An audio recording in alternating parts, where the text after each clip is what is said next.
President-elect Trump's sons have other shoes to fill, their fathers. While Donald Trump remains in Washington, D.C., his adult sons, Don Jr. and Eric, will return home to New York and take over the reins of their father's billion-dollar businesses. For the young men who told me they had never even been in the White House, the Trump Tower is the only address that matters, at least for the next 4 years. Pause for a moment and consider, what must it be like for Donald Trump to call you son? Eric and Donald Jr., the original apprentices, know the answer. And by the way, I think on that criteria, Eric and I probably agree with you.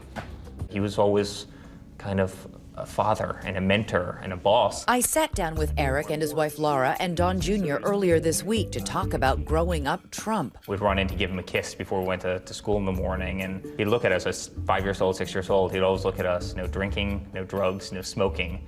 And by the way, at 5? And by the way, you guys better get good grades. Exactly. At 5, I go, Dad, what's drinking, what's drugs, what's smoking? So it's my room. It's kind of like going back in time.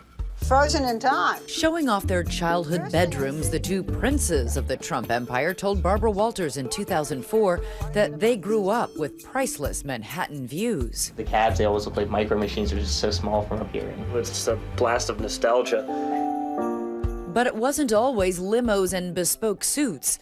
The two boys learned to fish and hunt while summering with Mother Ivana's frugal working-class parents in Czechoslovakia. And Don Jr. went through a rebellious phase, first as a hard-partying college kid, and then as an Aspen ski bum who sometimes hid his famous last name. There were times where it was just, you didn't want to have to deal with everyone making those assumptions, however ignorant they may be, that I'd always say, introduce myself as just Don, or something like that, avoid the last name at all costs. But in 2001, Don Jr. anteed back in, starting at his dad's Atlantic City casino working outside as a dock attendant. Then along came brother Eric. They labored in construction for the Trump Organization, cutting trees, riding tractors, making their way up alongside sister Ivanka. With the 4 of us, I think we just have a great opportunity to just take over the city and really... To take over the city? To take over the city and Stop really... thinking so small, Eric. Think the world. Okay, so maybe ambition is genetic. Now the sons are top Trump Organization executives, and their hard-driving father has attained the most ambitious goal of all. Do you call him Mr. President? I mean, seriously, he's now the president. He's not just your father. I've certainly walked into his office and I said, Mr. President-elect, and he smiles. The brothers have new titles, too. The Secret Service has dubbed Don Jr., the older, more outgoing brother, Mountaineer. Eric, known more for his silent strength, is codenamed Marksman. But despite the new security arrangements, they'll be staying behind in New York with part of the family. Especially with Melania and your little brother Barron staying here in New York City.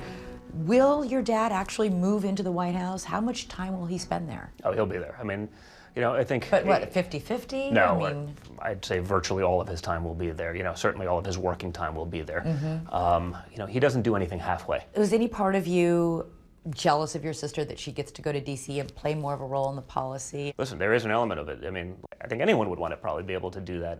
But I'm very content with the decision that we've made to be able to stay here and do this. Keeping 39-year-old Don Jr. company here are his wife Vanessa and their 5 children, and brother Eric, 33, married to wife Lara for just over 2 years. The couple never imagined their first years of marriage would be spent largely on a campaign trail. Certainly was not in the plan, but you can't really plan for things like this. And come election night, which was our 2-year anniversary, it was an incredible way to spend it with our whole family.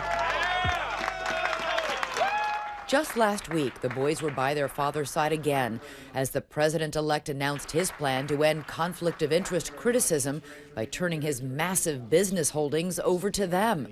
And as always, expectations will be high. If they do a bad job, I'll say, you're fired. No pressure. No pressure, right? What could go wrong? What can go wrong?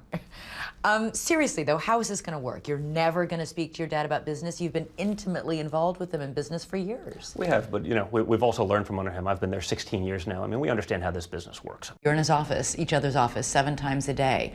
How are you all of a sudden going to pull the plug on that? My father has the biggest responsibility of any person, arguably, on the planet.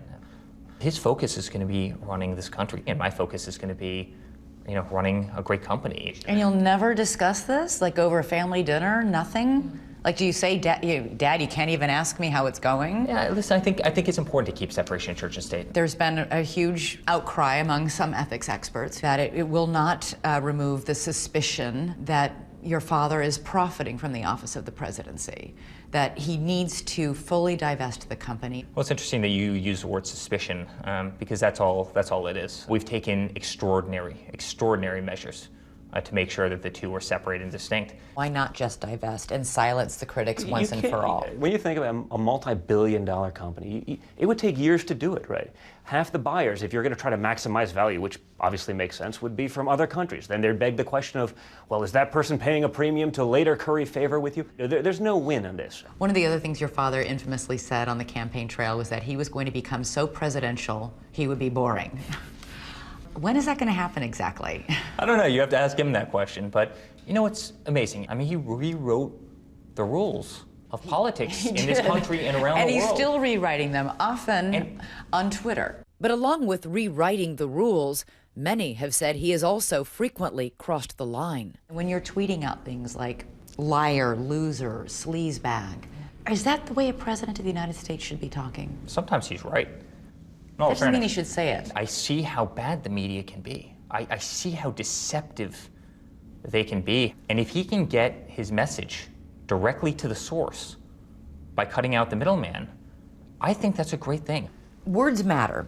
And we've had the director of the CIA warn your dad that his words were dangerous just a few days ago, especially when he equates U.S. intelligence to Nazi Germany. Do you think your dad will pull back on the Twitter? I think he'll pull back on some of it, but again, I think if stuff and misinformation is put out there, he's going to call them out, as he should. But does he understand that nations are hanging on every syllable? He does understand that, and they're going to have to get used to it as well. Probably not politically correct, but I don't care.